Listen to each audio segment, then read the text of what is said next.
¿Por qué sigues tan conectado con Venezuela desde la distancia?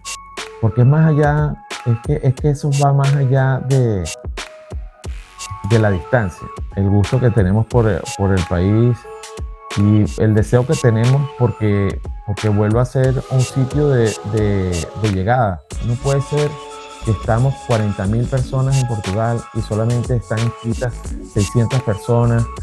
No, tenemos que organizarnos. Si cada país donde están los venezolanos, estamos hablando de aquel momento. En este momento son 9 millones afuera, de los cuales 5 millones son electores. Pero creo más en la Venezuela que va a ser productiva, de grandes negocios, de hacer match con desarrollo tecnológico, desarrollo industrial. Tenemos una capacidad brutal para hacer cosas partiendo de aquí y trayendo cosas de allá para acá. Hoy representas también a María Corina Machado, quien fue y es Premio Nobel de la Paz 2025, y el Y tú presidente también. electo Edmundo González. Hoy representas a ellos como coordinador del comando con Venezuela en Portugal. ¿Cómo se vive este tipo de liderazgo a la distancia? Y te quería preguntar cómo se traduce el GRIT en acción política y ciudadana. Tus principios pueden pasar por encima de ese miedo y que de alguna manera lo vas a, si tienes una brecha para que te ayuden a que salga, va a salir. Y ese gesto para mí fue eh, muy bonito de su parte. Y mire, tengo esta idea, mamá, voy a hacer esto. Y me dijo, bien, no, compra la tela y yo la hago. Hay quienes se van, pero nunca se marchan del todo, porque hay raíces que no entienden de fronteras y corazones que siguen latiendo por la misma bandera. Hoy en el Gritcast, la historia de Helio Nelson Pestana Duarte, un hombre que convirtió la nostalgia en acción y la distancia en propósito.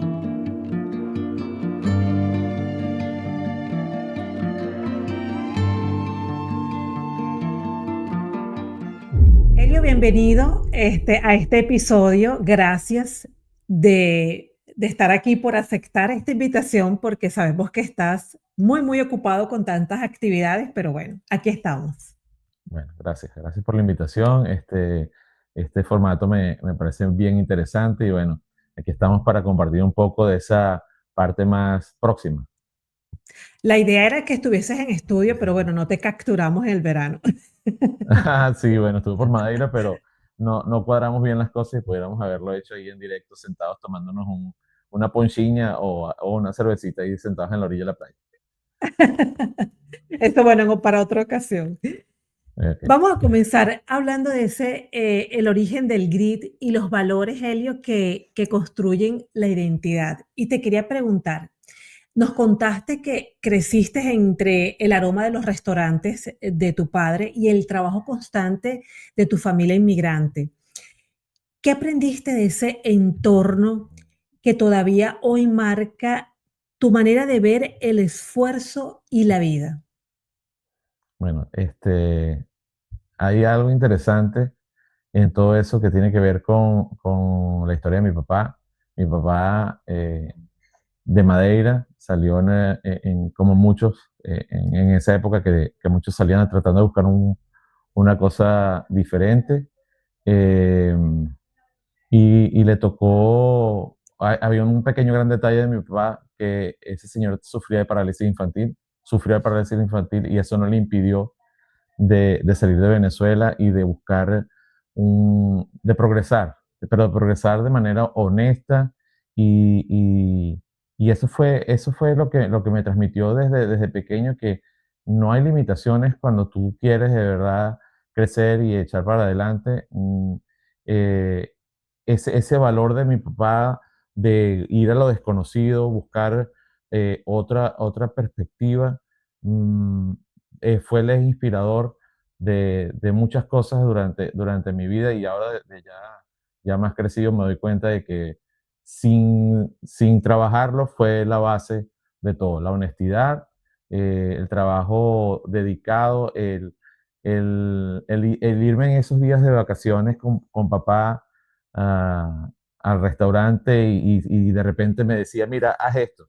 Y yo me ponía a acomodar la barra que estaba cerrada, la parte de la cervecería, y al final de que terminaba mi papá me daba, toma, aquí es tu salario, y yo recibía 10 bolívares que iba a comprar chicles, caramelos, carritos. De verdad una experiencia bien interesante cuando pequeño, eso de poder tener esa libertad ya desde pequeño.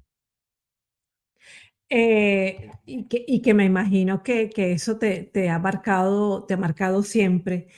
Y algo que nos comentabas y me llamó la atención cuando leí la historia, a los 11 años fuiste a una tienda de computadora muy famosa Sí, y ahora sí, te pasaste ahí un buen tiempo, ¿no?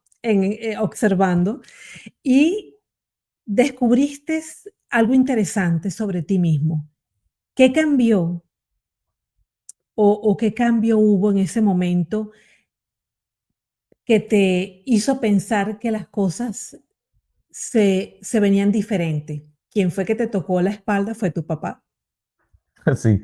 Bueno, fue cómico, en uno de esos días que yo fui a ayudarle, o que estaba en mis vacaciones, que me gustaba ir para allá, y lo podemos decir, ya la tienda no existe, donde está Ciudad Banesco, que era Maxis. Yo salí, hice lo que él me delegó que hiciera, y salí directamente al sitio. Todavía no había, la tienda todavía estaba cerrada, me senté en las escaleras porque habían abierto una tienda que se llamaba NCR, que era de computadores y Wow. todo eso. Y la puerta de Maxis abre, y yo bajé por esas escaleras y me senté a jugar. Le dije al señor, por favor, me da los disquetes de los juegos. Me siento a jugar y la inmersión, dibujar, hacer cosas, pequeñas líneas de comandos que uno hacía para que hacer un sonido, que se repitiera tu nombre, cosas tontas. A la hora de la verdad, eso no lo veo ahorita y dice, pero fue ese clic ese día que me llevó a las 7 de la noche a sentir un dedo así en el hombro, inquisidor, y cuando miro hacia arriba, mi papá, a pesar de trabajar cualquier cantidad de años al lado de esa tienda, pocas veces entraba porque o mandaba a alguien o iba él así puntualmente, pero a la tienda de computadoras y siento ese dedo que me hace así y me dice, ¿tú sabes qué hora es? Y yo ahí sí me dobla, como dice aquí en Portugal, me andó la vida para atrás, porque dije, no sé, no tengo ni idea, pero sé que llevo todo el día metido en esto. Y ahí me di cuenta de que mi pasión para toda la vida iba a ser la tecnología. Y ahí, bueno, me dieron una pela, me castigaron. Mi papá me dijo que llamó hasta el hospital, a mis tías, a la familia, para saber si sabían de mí. Eran esas épocas, que hubo una época en Venezuela que los papás se preocupaban mucho por los niños que se desaparecían, todo eso, entonces, o los niños que se perdían y se iban de la casa y no había celulares. Entonces, muy preocupado con eso, pero bueno, quedó como una experiencia que me marcó, y me hizo ver que mi pasión para toda la vida iba a ser la tecnología y las computadoras. Qué bueno. Mira, y tú estabas hablando y estabas pensando, me imaginaba esa escena de la preocupación de tu padre, pero también de tú arriesgar, ¿no? Me voy a quedar tanto tiempo, me voy a quedar aquí, porque eso te llamaba la atención.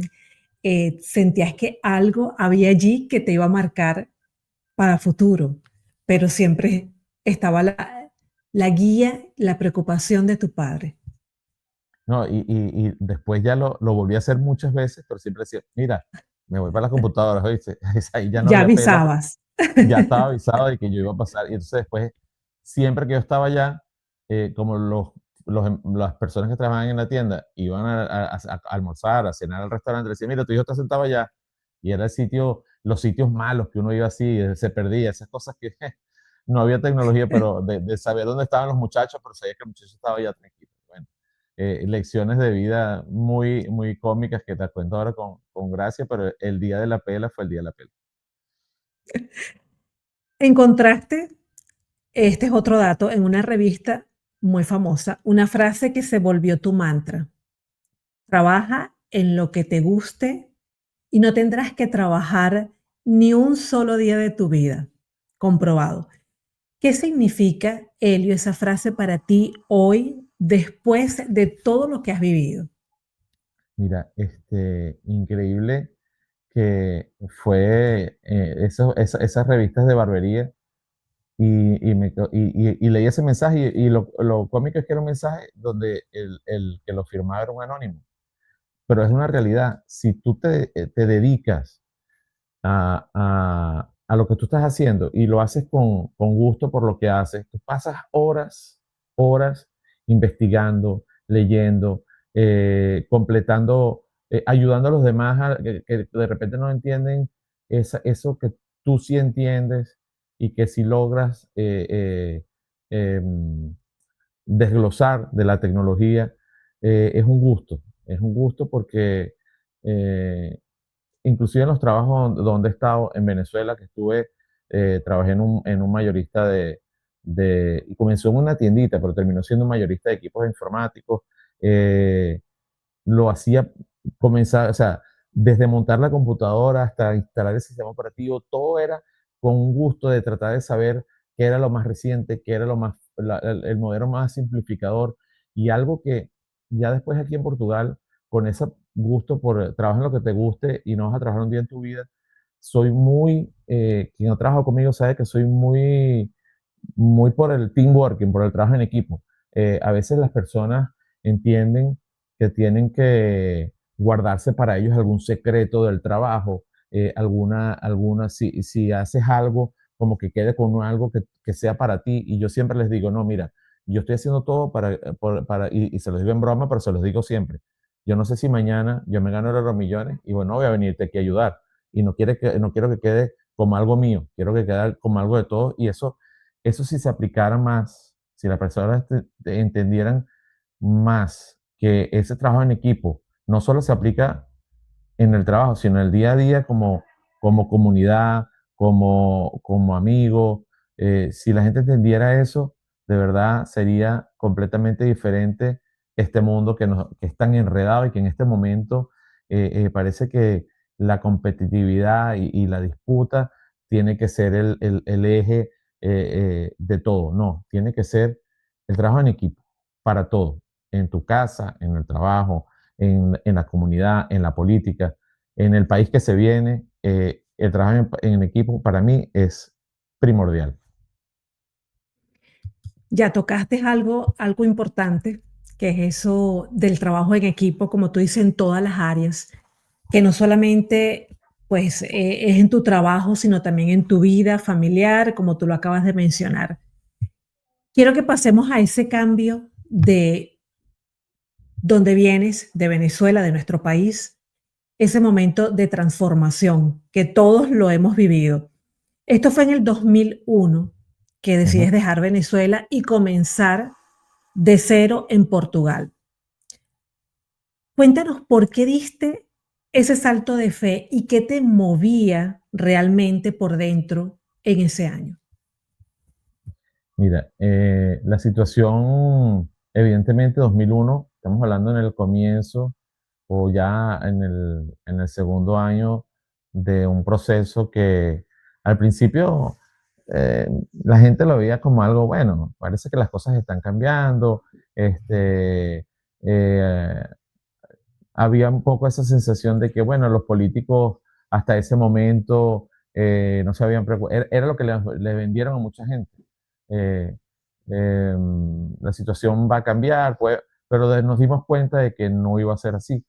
Y no fue una vía de escape, fue más esa curiosidad, que es lo mismo de siempre, la curiosidad de leer, de investigar, de que en la RTP, el canal que veían los papás de uno para ver la Virgen de Fátima, el fútbol, los chistes de repente de Portugal, pasaron una publicidad que decía que había la Secretaría de las Comunidades estaba preparando una actividad que se llamaba Estágios Profesionales para el Uso Descendiente, eran pasantías para los hijos de los emigrantes, en el que cualquier persona que tuviera un grado de instrucción de técnico superior, licenciatura o doctorado se podía inscribir. Mire, yo me inscribí, se inscribió mi hermana está en Madeira, y mi hermana entró en el lote de los primeros 500 que escogieron alrededor del mundo. Ellos fueron recibidos por el actual secretario de las Naciones Unidas, que era el primer ministro de Portugal, Antonio Guterres, y por el presidente Sampaio. Fueron recibidos así como un evento increíble y de verdad, si ojalá pudiéramos replicar eso y se pudiera seguir repitiendo, porque traer profesionales que tienen tu base cultural, que tienen tus principios de familia y todo eso, para el país que es de tus padres, o sea, que traer al país de donde esas personas emigraron es muy interesante. Y lamentablemente ese proyecto no siguió. En mi caso, a mí me tocó venir en el segundo lote, me dieron para escoger 3 ciudades. La primera, evidentemente, por la familia, puse Funchal, pero tecnología en Funchal en el 2001, no creo que no había mucho. Después estaba Porto. Porto me gustó mucho cuando vine en la Expo de 98, que estuve aquí, me tocó venir con un primo y me pareció una ciudad muy humana, muy de aquí, muy visceral. Y la última opción fue Lisboa. Lisboa, yo soy del Porto y Lisboa solamente, así cuando dice A1 Porto es la parte más bonita de Lisboa para mí, no mentira. pero, pero me gusta mucho esta ciudad, me gusta mucho donde estoy y cuando me seleccionaron, me llaman desde la empresa donde iba a trabajar. Esa empresa, trabajé 20 años allí, era y sigue siendo el principal desarrollador de software para compañías de seguros de Portugal. El 80% de las pólizas de seguro pasaban a través de ellos y un desafío impresionante, pero me tocó algo muy cómico que la persona que me dice, mira, fuiste seleccionado y tal, no sé qué, y yo le digo, ajá, me pregunto, ¿tú tienes familia aquí en Porto? No, no tengo. Ah, bueno, vamos a conseguir un sitio donde te quedes. Dios santo de mi vida, me tocó quedarme en una pensión en el centro de Porto, donde yo estiraba los dos brazos y tocaba las dos paredes, con una maleta y con el morral de mi portátil, con el mayor miedo del mundo. Todo el mundo me decía, pero ¿por qué traes y llevas el portátil todos los días? ¿Por qué no lo dejas donde estás? Es que me da miedo que me vayan a robar. O sea, venía con el mindset de que si tú dejas algo, te lo pueden quitar. Y de verdad fue de locos porque a mí, yo cuando hablamos previamente, no te comenté, pero yo le dije al director que me recibe, mire, doctor Aníbal, yo tengo un solo detalle, yo dentro de un mes tengo que regresar a Venezuela. Y él me dice, ah, no, pero la pasantía son 9 meses. Sí, pero es que yo me voy a casar y me vengo. ¿Cómo? Sí, voy a ir a Venezuela, 4 días me caso y me vengo. Y eso fue así como que, ¡pum!, el loco que vino de Venezuela a, a integrarse. De verdad fue una experiencia muy cómica. Esa fase inicial 2001, cuando he hecho así, hago el rewind y he hecho para atrás el cassette, wow. Inocencia y desafío, más nada. Mira, pero esta historia, este pedacito no nos los contaste. No, no, lo dejé para Lo- para ponerle más, lo dejé para darle más picante a la cosa, pero fue muy loco porque el señor se me está Imagínate. yendo. Well, vai a Venezuela para qué? Vamos casar. No puede ser. Sí, pero ¿y cuántos días necesita? No, 4, está todo cuadrado, no se preocupe. La fiesta, la pachanga y tal, no sé qué. Voy 4 días y me vengo. Carolina, mi esposa, Qué no conocía Portugal, ella es venezolana. Nació en La Victoria y después se le tocó dar ese salto cuántico de venir a Portugal en diciembre, a Porto, con temperaturas de 5 grados, que es más frío que la nevera, ¿verdad? Cuando tú abres una nevera y está 8 grados, y ella le tocó, y yo dije, si ella, yo decía siempre, bueno, nosotros nos casamos por el civil y después nos fuimos a casar el año siguiente por la iglesia. Yo decía, si ella se aguanta esa pela de ese invierno, esto va a Se ser, queda bueno, contigo. llevamos, el año que viene cumplimos 25 años. Qué bonito, mira. Qué bien. Espectacular, O de sea verdad, una que experiencia de vida, de verdad, no, no, a veces, y Susana, sé que a muchos les mm, pasa, entras en la balanza de pensar, ¿será que hice bien? ¿Será que hice mal? Y en esa fase de Venezuela hasta el 2005, las cosas todavía no estaban, y tú veías lo que eran tus amigos, tus socios, wow, se compraron unas camionetotas, vacaciones fantásticas, los roques, y tú decías, y yo aquí con esta pela de este frío, ¿será que yo estoy siendo? Y lamentablemente era una burbuja, y muchos de mis amigos, muy pocos quedan allá, muy pocos quedan allá. Y sé que, y los que están, he hablado con personas con las que hemos hecho, yo con mi asociación hice una actividad reciente y me cuenta cosas que me quedo espantado. creo que mucho nos ha tocado eso de ver cómo nuestros amigos, los que estudiaron con nosotros, los vecinos, los compañeros, bueno, no están en el mismo sitio, ¿no? Cada uno está en diferentes partes del mundo, ¿no? Es una experiencia que creo que nos ha tocado a todos los venezolanos en este Tomás Páez, proceso. Tomás Páez, un amigo, no sé si lo conoces, es el responsable del Observatorio Venezolano de la Diáspora, una eminencia en el caso de la diáspora, dice, el mapa de Venezuela ya no se limita a lo que nosotros entendemos, el mapa de Venezuela ahora es el mundo, porque estamos en todos lados, es la realidad, se come arepa ahorita en todo el planeta. En los tequeños, ya la gente, uno le tiene que explicar que tequeños es de una ciudad que se llama Los Teques. O sea, es algo que, y tú vas ahora al supermercado y abres el congelador de los principales supermercados de Portugal y tienes 3 marcas de tequeños. O sea, estamos en todos lados.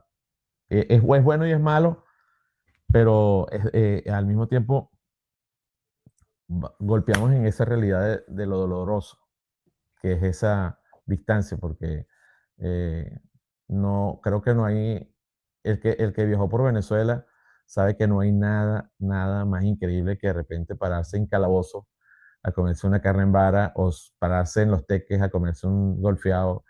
eh, Eso no tiene comparación, porque es el sitio, es la magia de ese lugar, no se repite. No se repite. Hablando de esa añoranza, de esa distancia, tu padre solía decir, esto es una felicidad. ¿Por qué crees que esa frase se convirtió en una especie de brújula para ti? Mira, mi papá decía siempre esas frases cuando estábamos reunidos en familia o cuando había un momento, el 31 de diciembre. Mi papá siempre, portugués, serio, tal, no sé qué, echador de broma, porque echador de broma como nadie, pero se ponía sentimental y lloraba y decía, y nos abrazaba y decía, eso de, cuando decía esto es una felicidad, nosotros cuatro aquí abrazados, es una felicidad, porque lo decía en portugués y en español al mismo tiempo. Y eran las pequeñas cosas, ¿sabes? Que a veces no le damos valor a esa simplicidad. Esto es una felicidad, es algo como que a veces la gente quiere diseñarse una vida increíble con cosas de viaje y no sé qué, pero a veces con un pequeño detalle, eso es una felicidad. Y después me tocó con mi segundo papá, que fue mi suegro. este, Decía siempre, él le decía en el Tigre y siempre decía, Tigre, la vida es simple. De verdad, la vida es simple. Uno se complica a veces y lo he aplicado recientemente en lo que estoy haciendo. Hay que simplificar, hay que ser pragmático. La vida es de los que son, el pragmatismo te ayuda en el día a día. Uno se complica sin necesidad. De verdad, eso de esto es una felicidad, hace parte de esa simplicidad. Y ese gesto que tú lo acabas de mencionar que hacía tu papá de reunirlos, ¿no? Este momento, ¿no? De estar con los hijos, abrazarlos, eh, que es ese pequeño detalle, se convirtió para ti en ese valor de amor, de cariño que me imagino transmite a tus hijos en tu hogar, y eso es lo que queda. Como tú lo dices, mira, lo hemos repetido muchas veces en los episodios con los invitados que de los pequeños detalles nos quedan pues los grandes momentos que conservamos para seguir luchando día a día para conseguir nuestro grito. Sí, es que no hay otra manera, porque, eh, eh, en este momento la vida es súper enredada. Todo implica, si hablamos de documento, un trámite, una cosa, ir a un sitio, después tienes tus actividades del trabajo, tienes y tú cuando llegas al fin de semana, ya tienes actividades el fin de semana. Yo recuerdo cuando niño nada era así, no vivíamos, de repente la tecnología y la evolución de las comunicaciones nos ha llevado, pero al mismo tiempo, mira esto increíble, tú estás en donde tú estás, yo estoy aquí, estamos hablando y, y, Mm. y hablo muchas veces de eso con las personas, sobre las saudades. Las saudades antiguamente, en los tiempos de mi mamá, cuando yo tenía la edad de mis hijas, mi hija más pequeña, la saudade era eso ¿cómo la combatía? Tenía que guardar un dinerito para hacer una llamada al fin de mes a la familia en Portugal, llamabas a un número específico donde una operadora llamaba, o sea, nadie tiene noción de que lo que era la gestión de la familia antiguamente. Susana, ¿cuántas veces había un cumpleaños y durante un mes habían 3 cumpleaños? Entonces sacabas 6 fotos, ¿verdad? Vamos a sacar unas fotitos aquí y después sacamos otra del otro cumpleaños y rezando para que el rollo no se velara y después revelabas el rollo y ay, ya salieron las fotos y entonces la metías en un sobrecito, pero no la podías mandar por Hipostel, no, era por Dona María que iba para Rivera Brava, entonces la metías en un sobre y tú, ay, no se le, pero entonces tenías que darle un regalito y entonces eso no sucede ahora. Solo te falta Y oler uno, a y las uno personas. pendiente que no se perdiera la foto. Y después cuando Que hacías no la llamada, ¿viste pendiente. la foto? Ay, qué bonito, está tan Sí. grande, está no sé qué. Ajá. Y en este momento solo te falta Cierto. oler a las personas. O sea, todo, Sí. todo, todo lo haces en cuestión. Mira, puedes estar en el Salto Ángel y la otra persona puede estar en Japón y se están viendo. Y puedes estarte comiendo, bueno, te puedes estar sacando una foto con el presidente Edmundo González Urrutia y la otra persona está en Venezuela y asustado porque le puede estar viendo la foto. Tantas cosas que podemos hablar aquí, tantas cosas. Y aunque la vida te llevó allí, a Vilanova de Gaia, en Porto, nunca cortaste el vínculo con tu país. ¿Por qué sigues tan conectado con Venezuela desde la distancia? Bueno, sí, porque es más allá, es que eso va más allá de la distancia, el gusto que tenemos por el país y el deseo que tenemos porque vuelva a ser un sitio de llegada. Eh, Tenemos que pensar que de repente en el futuro puede ser un puerto de llegada para nuestros hijos, para nuestros nietos. eh, y ese orgullo de ser venezolano puedan sentirlo ellos también como lo siento yo, como lo sentimos muchos, que ellos sepan que ese destino va a ser brillante en eso pienso en el día a día. Tenemos que trabajar para que vuelva mínimamente a ser aquello que nosotros conocimos, que nos dio tanto y que fue puerto de abrigo para, para mucha gente que la estaba pasando mal de este lado y sin olvidarnos que estando de este lado hemos también reconocido que estamos en un lugar de tranquilidad, de paz y a veces lo que me lleva a tener ese sentimiento es el pensar que podemos llevarnos esos pequeños, es como, yo no sé si te has escuchado la historia de la persona que tenía un corazón lleno como roto y que era de cada sitio que llegaba lo Sí. llenaba de trozos de otros de corazón de otras personas y después tenías el corazón más elaborado, más relleno, todo marcado, pero marcado de cosas buenas. Y entonces en eso pienso, no en regresar, sino en saber o sí, no sé, pero saber que ese sitio va a volver a ser brillante. Vamos a hablar sobre el camino que has hecho, la acción, tu trabajo, por el cual pues mucha gente te conoce. y lo tengo aquí como cómo transforma el propósito en movimiento y comunidad. ¿Cómo pasaste de la nostalgia a la acción de lo que estamos hablando? Todos tenemos nostalgia de nuestro país, de la tierra donde nacimos, pero tú pasaste de esa nostalgia a la acción. Te quería preguntar, ¿en qué momento decidiste que no bastaba con extrañar, con pensar en esos lugares, que había que organizar y unir? Mira,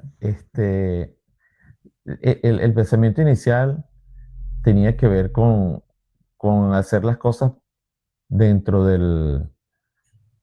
dentro de lo que son el marco legal venezolano. Y yo, mi preocupación inicial, lo confieso, era el registro electoral. Yo decía, no puede ser que estamos 40.000 personas en Portugal y solamente están inscritas 600 personas.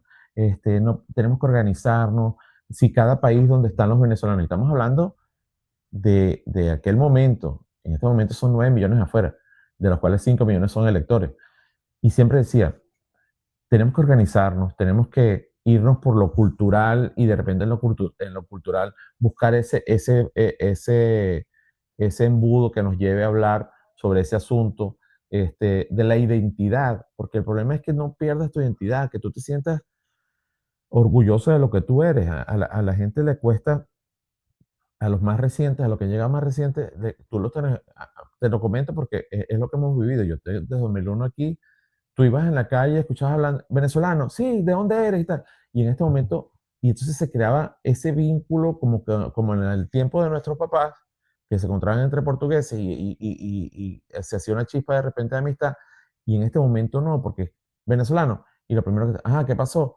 Y tú dices, no vale, solamente por decirte que yo también soy venezolano. Ah, ok, chévere. Pero no llega, no, o sea, no hay esa empatía. Ujú.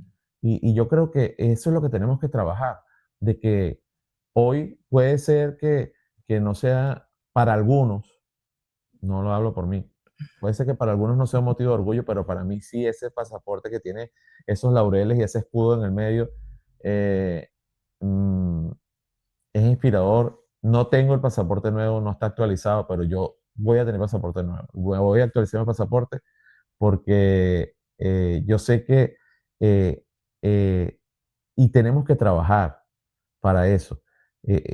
No sé, fue siempre ese clic de colaborar, del trabajo en equipo. Recuerdo cuando llegué aquí todavía era la moda de los cibercafés, entonces me reunían con unas personas venezolanas en un cibercafé y entonces, mire, yo tengo un amigo que también es venezolano y nos fuimos reuniendo poco a poco y después llegaron las primeras manifestaciones. Pasó 2002, me fui a casar por la iglesia, tampoco lo conté cuando hablamos entre los dos. Me fui a casar por la iglesia en Venezuela en 2002, en pleno paro petrolero.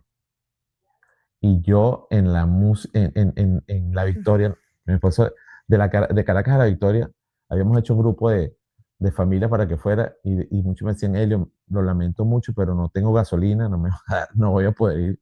Y yo mismo estuve la noche antes de irme para La Victoria haciendo una cola que comencé a las 5 de la mañana hasta el mediodía en el Paraíso para poder llenar el tanque de gasolina para irme a casar. Y muy loco todo eso, pero todo esto para decir que hay que hacer ese trabajo de, de, de juntarnos, de hacer equipo y de no perdernos en el camino porque es necesario esa integración de todos. En este contar que todo lo que te pasó y cómo estás trabajando, Me faltó un quiero que nos detalle, cuentes, me sí, a faltó un luz detalle. ven. No, Ajá, no, no, antes cuéntame. de eso. Lo Antes de a primero que luz hizo ven. clic, mucho antes. 2004 fue la primera manifestación Mm. en los aliados. Wow, cuando yo vi gente que yo no conocía, que yo pensaba que conocía mucha gente, llenando la plaza de la Libertad en Oporto y decía, no, mira, esto es algo más grande. Ahí la intención y no soy solo yo que estoy vibrando en esa frecuencia. Tenemos que organizarnos y siempre he estado en esa tónica de tratar de juntar a las personas, de repente eh, hablar y hablar siempre de ese tema de la identidad. Y yo creo que eso es lo que nos me ha llevado a otras cosas que he hecho durante este tiempo. Ahora cuéntanos entonces cómo nace Aluzben y cómo logras mantener viva esa motivación en una comunidad que, bueno, tiene tantas historias de distancia, de esperanzas, que quiere volver y otras que ven su esperanza puesta en que el país, nuestro país va a cambiar. Mira, a Luzben no es por acaso, como dicen aquí en Portugal, no es por coincidencia, que se llama a Luzben Asociación Luso-Venezolana de Cooperación y Desenvolvimiento. Yo creo en la Venezuela que va a ser comunidad y que va a ser match con empresas de Portugal, empresas venezolanas para desarrollar todo lo que es necesario. Eh, eh, Entiendo que hay un periodo actual y en un pasado reciente donde todo lo que era eh, ayuda humanitaria, solidaridad era importante y es importante, sigue siendo importante porque los ven, también toma esa parte, pero creo más en la Venezuela que va a ser productiva de grandes negocios, de hacer match con desarrollo tecnológico, desarrollo industrial. Tenemos una capacidad brutal para hacer cosas partiendo de aquí y trayendo cosas de allá para acá. Mira, cosas simples como, vamos a hablar de bodegas Pomar. Si las empresas de vino supieran que los franceses producen en Carora 2 vendimos por año, sería algo interesante. Y de repente, si los portugueses supieran que en Venezuela, en la Universidad Nacional del Centro, hay una cátedra que se llama hay un instituto dentro de la universidad que se llama Instituto de la Uva y pudiéramos traer esos profesionales que se están graduando allí, que saben bastante de enología, de vino, pero que se quedan allí, traerlos aquí a que se integraran a desarrollar la industria vitivinícola de Portugal. Yo creo en eso creo, en esas sinergias que van y el networking es brutal para desarrollar eso. Por eso surge a Luzben para hacer esa conexión y después pienso en la parte cultural.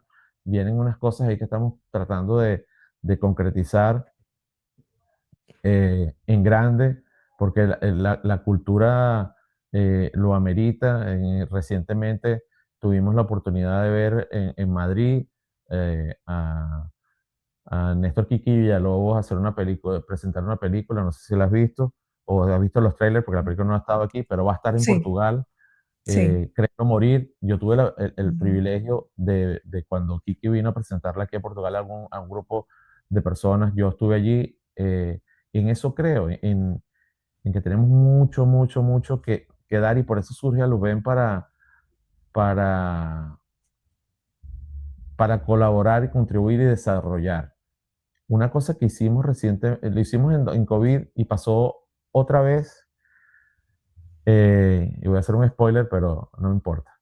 Eh, Hicimos una cosa en el COVID y lo volvimos a hacer y lo hice en el grupo de donde estamos nosotros en WhatsApp.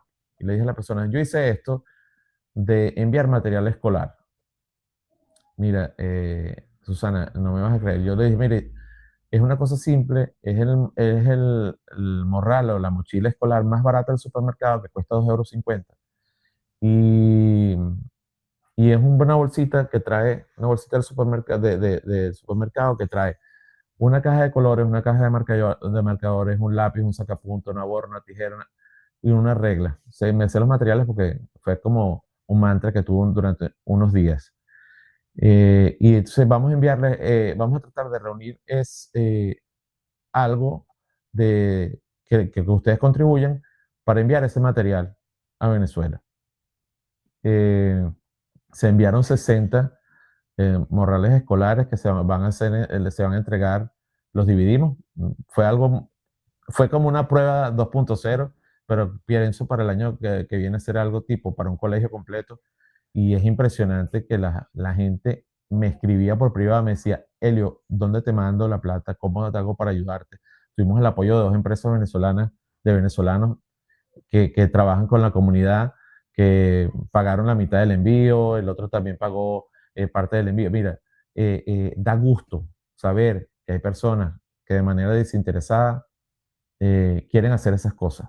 Eh, cuando, cuando pregunté quién, quién estaba interesado en recibir, tenemos una escuela que fue la que recibió en COVID y va a volver a recibir en la escuela, el Colegio Andrés Bello en Antímano.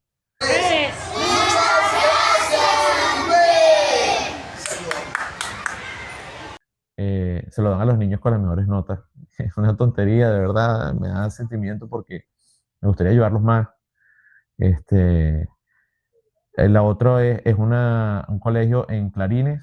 Ese colegio en Clarines tiene algo interesante porque Clarines fue el primer lugar en Venezuela donde se dieron clases gratuitas de portugués, inclusive antes que la Universidad Central de Venezuela. Y el otro es un colegio en Cumaná, ligado a la iglesia protestante, que se le va a enviar también ese material. Y me parece algo tan simple, tan pragmático y tan que te llena de felicidad, como decía mi papá. Son esas cosas. Eso es lo que me da gusto de hacer, de verdad. Hoy representas también a María Corina Machado, quien fue y es Premio Nobel de la Paz 2025, y el Y tú presidente también. electo, Edmundo González. Hoy representas a ellos como coordinador del comando en Con Venezuela, en Venezuela en Portugal. Portugal, con Venezuela en Portugal. ¿Cómo se vive este tipo de liderazgo a la distancia? Y te quería preguntar, ¿cómo se traduce el grit, esa pasión, determinación, resiliencia, perseverancia en acción política y ciudadana? Mira, comencé en este trabajo el entrenamiento fue en el plebiscito del 2017. Estaba trabajando con otras personas en otra institución y les dije, mira, tenemos que organizarnos. Hicimos el plebiscito en Portugal. En Portugal hay inscritas 1.100 personas para votar y logramos 7.000 personas que participaron en el proceso de plebiscito. No se llegó a nada, porque eso dio en saco roto, pero bueno, tentar hasta conseguir, dicen los niños en Portugal. Y ese también es el segundo mantra. Aprendí en la escuela portuguesa, que no estudié, pero los escucho de los niños. Eh, y después vino un proceso denso de apatía, todos lo sabemos, después de la gente no quería saber nada, no quiero saber, y comencé a escuchar lo del proceso de primarias y mire, yo me voy a embarcar en esto. Mira, no te metas en eso, que eso no va de nada, no sé qué, no, yo voy a confiar en lo que viene. Mira, tocó el proceso de primarias donde ganó, para mí, la venezolana eh, más interesante de los últimos tiempos en cuanto a sus principios. Eh, Muy orgulloso de trabajar con ella, inspiradora al 100% cada vez que nos toca de repente hablar con ella en reuniones. El grito está en su corazón, porque es una cosa que tú estás así en low y ya, dice, ya no creo, no me siento, pero es que no es creer, es que no es creer, es confiar. Y crees en cualquier cosa, confiar es diferente. Y, y confío en que su trabajo, su equipo, que también soy yo y que somos un montón de personas alrededor del mundo, gente impresionantemente competente, preparada, eh, resiliente y voluntariosa. Hoy mismo estuve en una reunión de una persona que está escribiendo un libro y dice, yo cedo los derechos de mi libro, no me importa para esto. Y tú dices, wow, esto es otra cosa. jamás había visto una cosa así. Y hacer parte de esto es muy interesante. Me tocó el proceso de primaria, que evidentemente lo vives con temor porque tú tienes familia allá, tú sabes que uno aquí cuando hace cualquier tipo de registro, también das todos tus datos y tú dices, Dios mío, pero bueno, es un poco de respirar profundo y pensar, bueno, no, un poco pensar en lo que dice, si Dios está conmigo, aquí contra mí, eh, encomendarse un poco a que las cosas las estás haciendo por el bien y no estás haciendo nada de errado, sino tener la esperanza de que el país de que las cosas van a cambiar y va a ser por el bien, que no tiene que ser ni con violencia, ni con disputa. ¿Por qué no podemos ser la Venezuela del Caracas Magallanes y donde los políticos... Yo recuerdo cuando niño, Susana, que la gente iba para el meeting de Copey porque estaba la sopa, y después en el otro porque era el baile. Entonces, la gente no era ni adeco de copellano, era la guachafita. No nos hizo bien la guachafita, es verdad, porque no preparamos un país para el futuro, donde no tuviéramos que pasar por este caos que lamentablemente nos lleva 26 años en pausa, pero esos 26 años terminaron el 27, el 28 de julio del año pasado. Terminaron porque ganamos. Nosotros ganamos y fue rudo estar en Lisboa. Fui parte del comandito que estuvo en Lisboa y fue complicado ir al consulado, que después a las 4 de la mañana haber escuchado que los resultados eran una cosa y de camino a Porto, eh, yo agendé la manifestación. Mucha gente nos pidieron que hiciéramos actividades a nivel global ese mismo 28. Yo no quiero hacer nada. Yo les dije, yo el 28 no voy a hacer nada. Yo vamos a hacer el 29. O celebramos o nos quejamos. Y llegué a una plaza donde estaba la gente llorando. Y yo tuve que agarrar el teléfono y decirle, mire, señora, vean esto que está en directo, o que pasó hace minutos. Está María Corina Machado con el presidente Edmundo González diciendo que nosotros ganamos 70-30. Me tocó decirle a todos los periodistas que me entrevistaban ese día en esa plaza que nosotros ganamos 70-30. Y un 70-30 que si hubiera sido con aquello que yo luché desde 2004, que mencioné minutos atrás, que era el registro electoral, hubiéramos ganado con 90-10. No hubiera quedado cualquier tipo de... No hay duda, no tenemos duda porque los resultados están allí. Lo puede consultar un niño con un celular, leyendo un QR code, puede leer acta por acta, los resultados están allí, pero hubiera sido aún más notorio y imposible de ocultar. Me vas a preguntarse ¿y ahora qué? Seguimos trabajando porque estamos trabajando en la Venezuela Tierra de Gracia, que es un proyecto increíble que no nació hoy, es un proyecto que lleva María Corina trabajando con gente muy inteligente, muy capaz hace años, en el que se está pensando toda la Venezuela que viene y todo lo que podemos construir con lo que somos, con lo que hemos aprendido afuera, porque lo vamos a llevar para allá. No todos regresaremos, pero podemos aportar con nuestras ideas, con nuestra voluntad en eso que soñamos.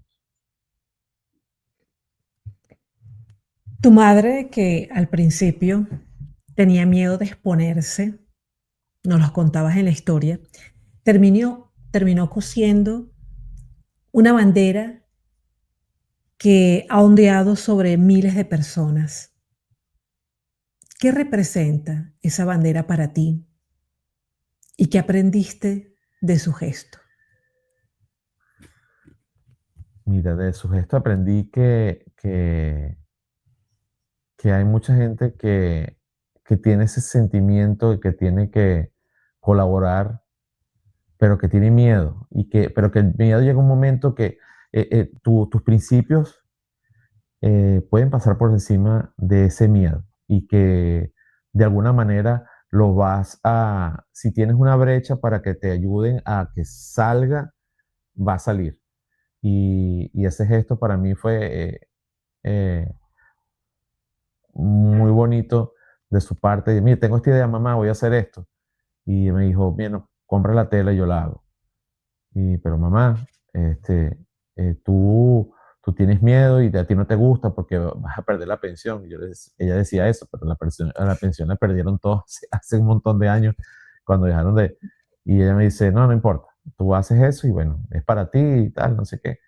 Y la primera vez se usó en Aveiro y después se llevó para Madeira, donde siempre la fiesta luso-venezolana la han puesto desde que se llevó para allá, pero tuvo una connotación especial el año pasado. No estuve ya en la fiesta, pero mi equipo, porque tengo un equipo en Madeira, tengo un equipo, mira, fue increíble, ha sido increíble. Te puedo decir que para mí es una energía brutal hacer manifestaciones en 12 ciudades en Portugal al mismo tiempo y no participé en ninguna porque tenía mi familia que vino de viaje de Venezuela. Para mí fue brutal ver que en 12 ciudades habían personas que estaban alineadas y trabajando en la misma frecuencia para que sucediera eso. Y ese día en Madeira, en la fiesta luso venezolana, se pidió un minuto de silencio. Y en esa fiesta, que tú sabes lo que es, que me imagino que has estado en la fiesta luso venezolana, que es la mayor fiesta de venezolanos en Portugal, se hizo silencio. Todo el mundo hizo silencio mientras pasaba la bandera por arriba del público. 4.000 personas, 3.000 personas que estaban allí hicieron silencio hasta que llegó la bandera al palco y después se leyó un salve a la bandera que fue increíblemente bonito. Después me escribían desde Caracas, mira, pero ¿de quién hizo eso? ¿Quién hizo eso? Lo pensamos nosotros, lo hicimos nosotros, no recibimos ninguna línea comunicacional, sino fue sentimiento puro. Y al final se puso una canción que es de Betsaida, que es que participó, ella es de un solo pueblo, y, y la canción dice que le dan ganas de llorar como matan a la gente y en ese bello país, y a mi pueblo inocente. Y la canción tocó la fibra de mucha gente.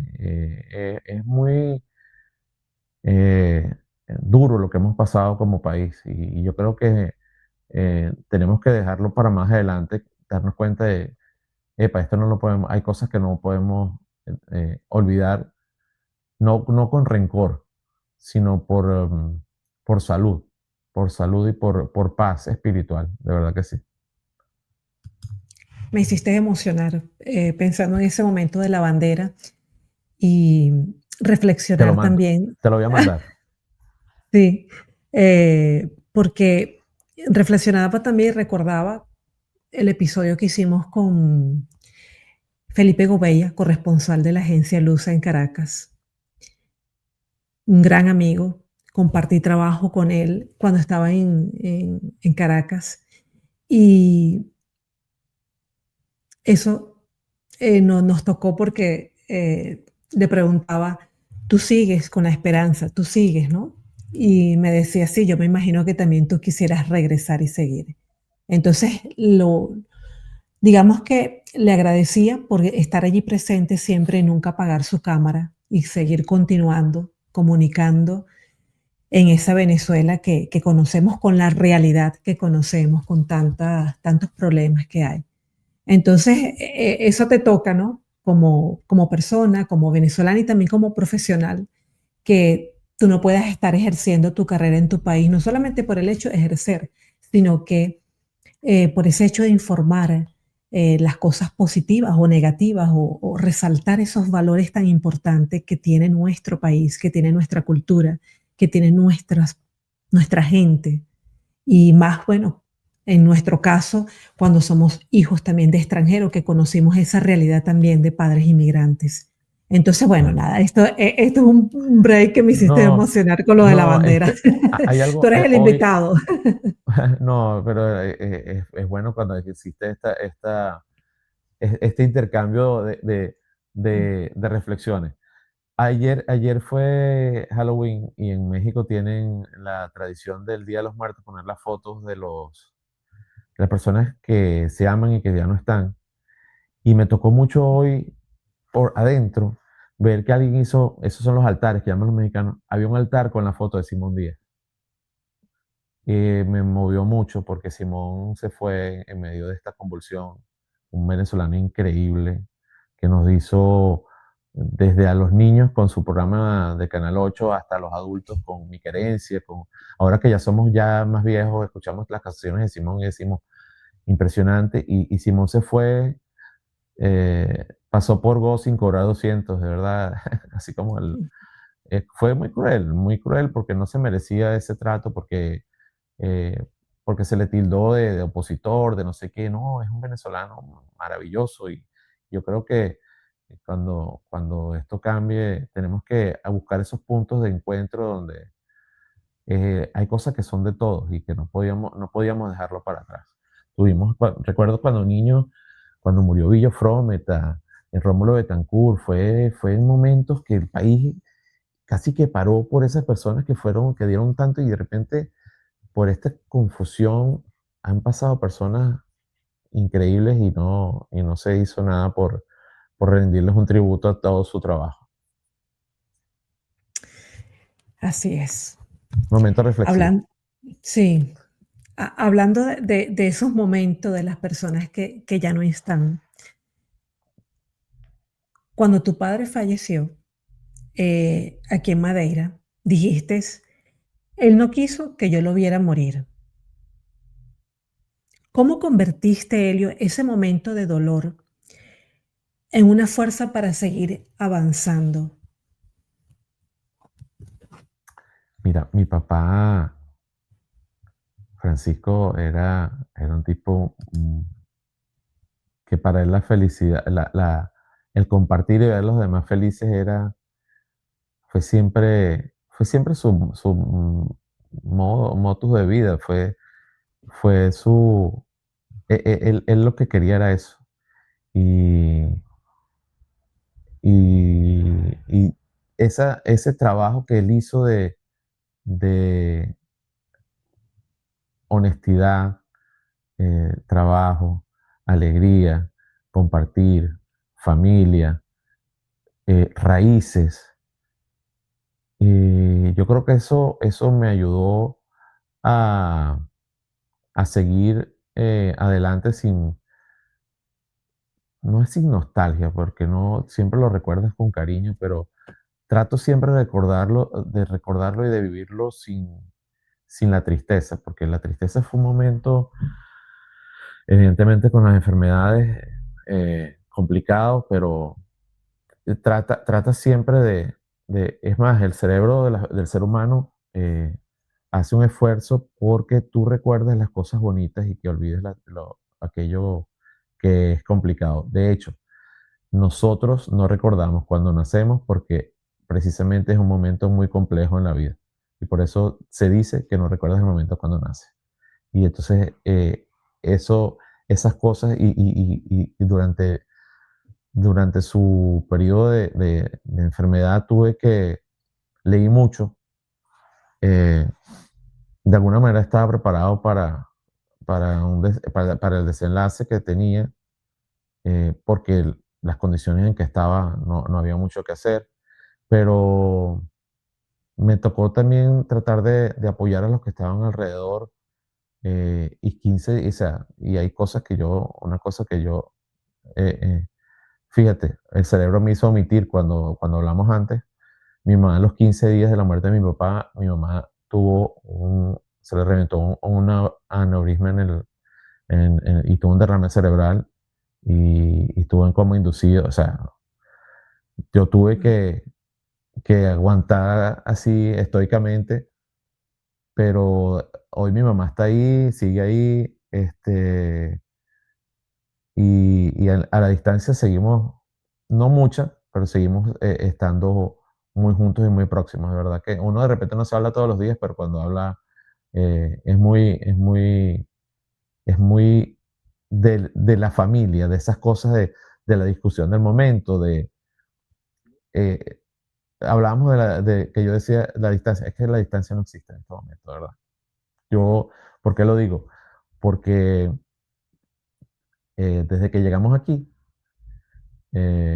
nos tocó estar solos y vimos como gente de 60 años, de 50 y pico de años, y después de 60 y después de 70, se adaptaron a la tecnología y nos veíamos hablábamos por teléfono, pero después hablamos por el celular, pero después hablábamos por el Messenger, MSN Messenger, y hacíamos vibrar la computadora para que me escucharan del otro lado.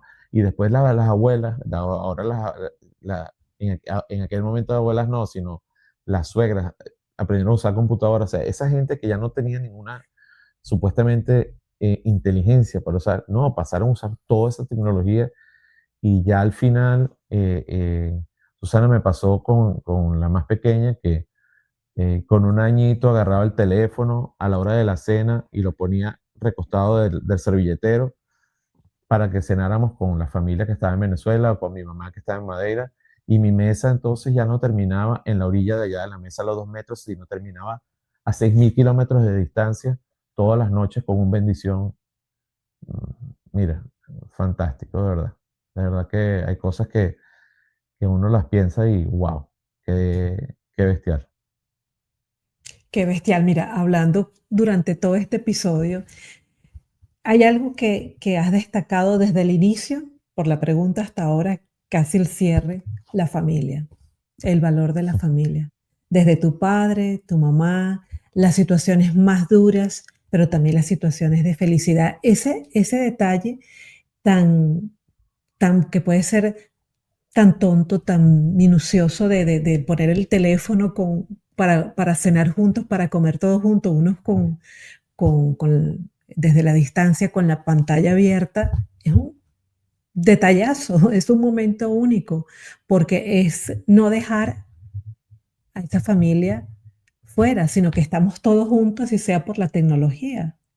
Sí. Entonces, son esas pequeñas cosas que tú dices, bueno, ¿para qué lo voy a hacer? Ellos están con sus cosas, nosotros aquí, pero hacerlo en ese momento, Y lo más eh, cómico es que no lo hacía yo, lo lo hacía hacían la más ellas, pequeña. la más Y de repente pequeña, lo mira. hacían ellos desde Venezuela, decían, mira, vamos a salir para Ajá. una parrilla, Dios nos bendiga, hoy Acompáñanos. no vamos a hablar. O no, o decían, no vamos a llevar el teléfono porque es peligroso, entonces, o porque no hay señal, porque no hay internet, Ajá. entonces, hasta mañana Dios los bendiga. Y el Dios los Mira, bendiga es ya, fantástico. sí. Eso es que cuando tú te levantas y escuchas un audio, mira cómo estás, y ese día es diferente. No sé si te ha Pero, pasado. Ese día, pero cuando lo ese dejas día es escuchar, diferente. cuando tienes que escuchar el mensaje nada más, que ya tiene 3 años, también te da el clic, también Sí, te da el clic. Por ahí dicen que lo que estamos viviendo ahora en la inteligencia artificial va a llegar a un punto increíble en el que vas a poder hacer, porque ahora me voy a poner tecnológico, ya lograron grabar un recuerdo, ¿ok?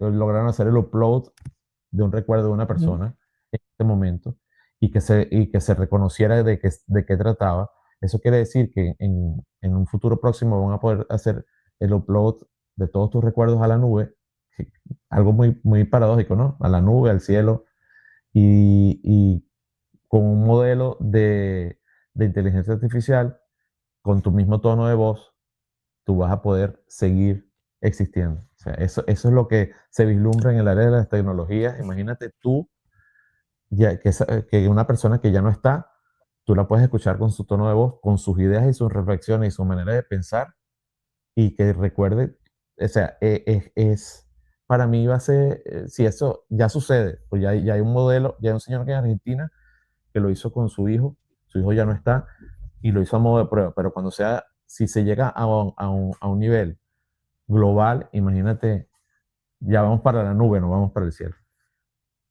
vamos para la cloud de la tecnología, y eso, eh, el cambio que estamos viviendo es avasallador. sí, sí, Yo lo veo por sí. la positiva, que, ay, la inteligencia artificial es peligrosa, no, tiene sus cosas. Me imagino que lo mismo pensaron cuando el Renacimiento, cuando la Claro. industrialización, Ujú. todo es así. Todo es aceptar y ver esa parte positiva, como tú Claro que dices, sí, las cosas que nos pueden ayudar y dejar para claro que sí. nosotros crecer. Si pudieras cerrar tu historia con una escena. Imagínate, tú, tus hijas y el Ávila de fondo.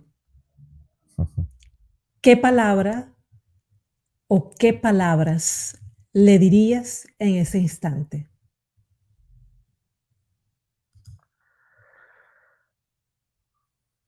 Yo creo que repetiría la frase del señor Francisco Pestaña. Y hasta con el mismo tonito de voz y todo, y con su portuñol. Esto es una felicidad. Es verdad que eh, eh, y eso es un sueño recurrente de poder estar con ellas allá y con todo, con los que son más próximos y con los que todavía quedan. De, esa escena que hiciste, que pensaste sobre el Ávila, eh, sí, sí es recurrente. Y yo creo que sería eso. Esto es una felicidad. Porque son las dos frases de los dos abuelos que ellas las van a reconocer cuando los escuchen, la de la felicidad y la otra que decía mi suegro, que decía, la vida es simple, muñequita, no se complique. La vida es simple.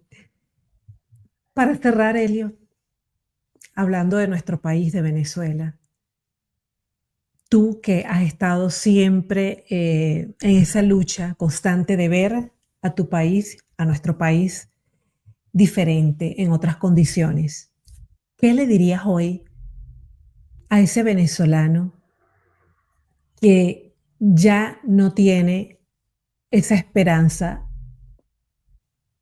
Porque creo que la esperanza siempre la tenemos, pero que ya no tiene esa esperanza tan viva que está dentro de Venezuela. ¿Y qué le dirías al que está afuera como nosotros, que está en espera de ese cambio? Mira, a los dos le diría, está pasando, no va a pasar, está pasando, porque está sucediendo en este momento. Y también les diría que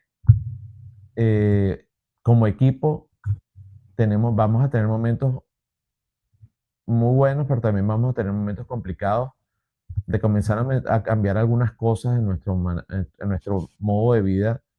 eh, y les deseo de verdad que piensen en grande, que nos merecemos ese país que hablaba Renio Tolina de repente, ese país que idealizó los grandes padres de la democracia, Rafael Caldera, Rómulo Betancourt, y María Corina Machado, Edmundo González, todo, o sea, todos somos eso grande que nos merecemos. Y voy a hablar de alguien que fue un visionario eh, y que lamentablemente este proceso perjudicó su imagen, que fue Simón Bolívar. Simón Bolívar fue la primera persona en pensar en un país que juntara varias naciones. Ese concepto de la Unión Europea, Bolívar lo pensó en la Gran Colombia. Eh, y cayó una, dos y tres veces hasta que logró la libertad de Venezuela y eso tiene que ser una inspiración para todos. Y hay un pequeño gran detalle. Esto nos tiene que servir lo que hemos pasado como lección de aquello que no debemos repetir. Y que a partir de esa base solo nos queda pensar en el crecimiento y en la evolución como nación y como faro de la libertad que siempre fuimos. Y retomar esa posición que siempre tuvimos de nación de referencia de la democracia y de la dignidad. De verdad que son valores que, democracia, honestidad, son valores que tenemos que retomar y que no puede ser una palabra bonita. Tenemos que vivir en el día a día. La empatía es muy importante, que pensemos, que nos pongamos en los zapatos del otro y que vivamos eso de la ayuda, pero no, no solo una ayuda humanitaria, ¿no? Ayudarnos, ayudarnos a pensar, ayudarnos a crecer, ayudarnos a entender que si tú pagas un impuesto es para que el país crezca, porque los recursos con los que tú aportas, claro, nos cuesta entender porque hasta este momento fue caótico, pero yo creo y yo confío que en la Venezuela que viene será de valores y de crecimiento, no hay otra cosa, no hay otra manera. Y es como tú lo dices, que sin duda lo tenemos que aportar nosotros desde nuestras actitudes, de cómo vivimos, del compromiso y los valores que tenemos. No se construye solo los que están allá, sino cada uno, ese granito de arena que podemos aportar. Ojo, Te y quiero agradecer. no hay un Sí, venezolano, y quería agregar, no hay un venezolano de afuera y un venezolano de adentro. La bandera está aquí, la sin bandera está duda. aquí. Mira, Nuestro mapa gigante, gigante, gigante, gigante. Mira que hace un par de días, te comentaba antes de arrancar el episodio, tuvimos esa experiencia hermosa que nos marcó muchísimo de estar allí en la canonización de José Gregorio Hernández y María Carmen Rendiles en Roma, allí en el Vaticano. Y todos los venezolanos que estaban allí, fuimos una gran familia. No decíamos, obviamente, cada uno venía de Estados Unidos, de Europa, de todos lados del mundo, porque estamos en cualquier rincón del mundo. Pero en ese momento de fe, en ese momento tan único que de verdad, de manera personal y particular, lo llevo en mi corazón y lo llevaré por siempre. Ojalá que la IA siempre me ayude después cuando no esté en este plano terrenal. Ahí éramos solo Venezuela. No de dónde vienen son los venezolanos. Estábamos unidos por esa fe. Que esa fe nos mantenga para seguir adelante creyendo en ese país que puede cambiar. Yo te quiero agradecer, me encantó esta charla. Tengo que decirte, me encantó hablar sobre A los mí también. valores. Gracias, Helio, porque a través además de conocer lo que has hecho de tu vida, de tu familia, ahí hay valores muy importantes que debemos rescatar, pero sobre todo el grit que te mantiene como persona y como familia de seguir adelante con pasión, determinación, perseverancia, determinación, lo vuelvo a repetir, resiliencia en creer en una Venezuela mejor, en una familia que pueda ver nuestro país convertirse en una gran familia, en un gran país. Por eso de verdad que te agradezco, te admiro por esa labor que haces, porque no es fácil. Es como tú dices, no es fácil No es mantener fácil. siempre la esperanza. Pero el hecho de que estemos hoy aquí hablando de ese asunto, quiere decir que todos tenemos esa chispita, la tienes tú también. Sí, Hasta el que no cree en este proceso, sabe que en este proceso de cambio, no en el proceso político, en el proceso de cambio sí. de Ujú. pensamiento como venezolano, sabe que, ¿tú sabes a quién le doy yo valor? A los muchachos con 20 años, con 22 años, con 23 años, que creen, que participan en este proceso de cambio, porque ellos no han vivido esto, no vivieron lo que nosotros vivimos, y eso le doy yo un valor increíble, y yo los escucho hablar a veces en reuniones que participan, y digo, este muchacho no conoce esa Venezuela por referencia, pero Sí. sabe que existe y todavía mejor. Él sabe que hay una Venezuela mejor que esa que le están contando, que él la va a construir. Eso es lo que tenemos que pensar. Ay, amén. Que sea así. No solamente esto, lo que tú acabas de destacar es tan importante, y no voy a cerrar sin decirlo, no solo por la parte política, sino por la parte humanizadora, los valores, esos valores que conocimos tú, que conocí yo, de esa Venezuela bonita que hablamos del compartir, que añoramos tanto, eso es lo que debemos hacer que eso vuelva en estas nuevas generaciones y esa Venezuela que sea diferente. Y ese venezolano es eso lo que nos caracteriza, ¿no? Sin duda, donde estemos. Está pasando. Solo lo dejo hasta ahí. Está pasando. está pasando. Desde Vilanova de Gaia, allí en Porto, Sí, señor. donde está Helio, frente al Atlántico que separa y une. Helio Nelson Pestana Duarte nos recuerda que el grit no se mide en kilómetros, sino en la fuerza de seguir creyendo cuando otros ya se rindieron. Porque hay quienes no solo sueñan con volver, sino que trabajan cada día para que ese regreso sea posible. Como lo hace Helio, como lo puedes hacer tú, como lo puedo hacer yo. Entonces, esa es nuestra reflexión. Solo les digo que hay que seguir adelante. Les pido que se suscriban a nuestro canal, que es completamente gratis. Si quieren seguir escuchando experiencias, historias motivadoras que nos motiven a seguir, entonces aquí estamos para seguir invitando y escuchando y conociendo gente con mucho grit que nos puede decir que sí es posible y que ese largo objetivo, que es un objetivo a largo plazo, se puede conseguir con mucho sacrificio, determinación, resiliencia, pasión, determinación. Gracias, Helio, una vez más De nada, por, de nada. por Bueno, un este gustazo, tiempo. un gustazo, Un de abrazo verdad. inmenso. Un Igual. abrazo. Ya nos veremos entonces cuando estemos por allá el próximo verano. Claro que sí. O nos Y vemos en estamos Caracas, ahí. o nos vemos en Caracas, no sabemos, No no sabemos. sabemos. Claro que Un sí. Un abrazo, abrazo Susana, fuerte para tu gracias. familia, a ti y a toda nuestra comunidad. Los espero en un próximo episodio aquí en el Gritcast. Como siempre les digo, hasta la próxima. Chao, gracias.